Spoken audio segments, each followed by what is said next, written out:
আগামী জাতীয় নির্বাচনে আওয়ামী লীগ অংশগ্রহণ করতে পারবে না বলে মন্তব্য করেছেন নির্বাচন কমিশনার মোহাম্মদ আনোয়ারুল ইসলাম।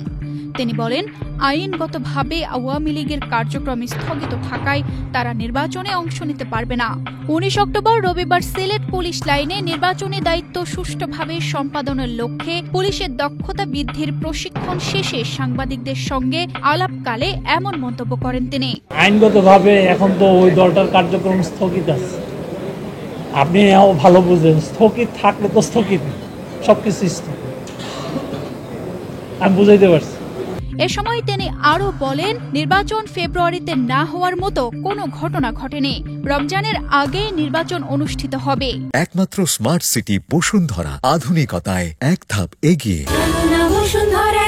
সাংবিধানিক আইন অনুযায়ী তালিকায় শাপলা প্রতীক না থাকায় দেওয়া সম্ভব হয়নি এনসিপিকে। নির্বাচন কমিশন একটি সাংবিধানিক প্রতিষ্ঠান। নির্বাচন কমিশন আইনগতভাবে কাজ করে। আইনের বাইরে কোনো কাজ নির্বাচন কমিশন করতে পারে না। সুতরাং আইন এবং বিধি অনুযায়ী আমাদের তালিকায় যেই মার্কাগুলো রয়েছে, যে প্রতীকগুলো রয়েছে, সেগুলোর মধ্যে যে প্রতীকটা চাচ্ছেন সেই প্রতীকটা না থাকার কারণে নির্বাচন কমিশন দিতে পারছে। পিআর নির্বাচন প্রসঙ্গে নির্বাচন কমিশনার জানান, এটি একটি রাজনৈতিক বিষয়, তাই রাজনৈতিক নেতারাই সিদ্ধান্ত নেবেন।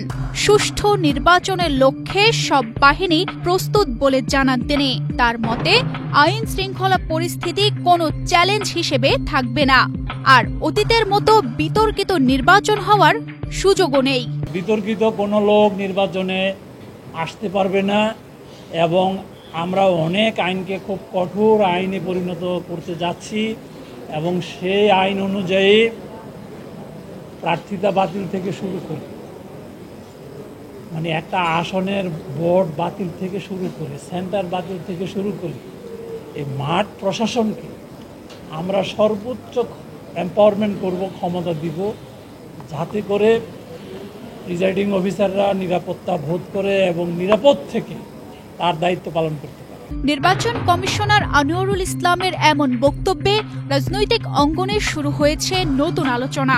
তবে তিনি পরিষ্কার করে জানিয়েছেন, নির্বাচন পদ্ধতি ও রাজনৈতিক সিদ্ধান্ত নিয়ে মন্তব্য করা তার এখতিয়ার নয়। তানজিদা রহমান, ইনায়া, বাংলাদেশ প্রতিদিন।